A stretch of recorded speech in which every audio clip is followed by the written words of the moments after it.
DXDC Radyoman Report. Gikalipay sa Department of Education kung Deped-11 nga hanay ang pagpahigayon sa mga aktibidad sa mga eskwelahan sa pagtapos sa school year 2022-2023. Sa interview sa DXDC RMN Davao kang Jenielito Atillo, ang tigpamaba sa Deped-11, iyang gibutyag nga naka-schedule ang graduation, moving up o recognition ceremonies gikan July 10 to 14 karong tuiga. Matud ni Atillo nga sa kapin na 2,000 ka mga public school sa Davao Region, tanang eskwelahan nagapahilona na sa maong mga programa o aktibidad.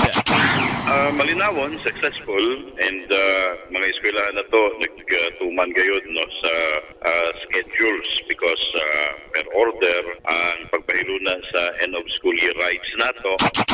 Base sa Deped-School calendar ni atong July 7, 2023 ang katapusang adlaw sa klase. Samtang sa Agosto 28, 2023 nakaschedule ang pagsugod sa klase alang sa school year 2023 to 2024. Kasama mo sa balita og serbisyo publiko, reaching millions nationwide and worldwide for 70 years. Radyoman Kirby Manzon, Tatak RMN.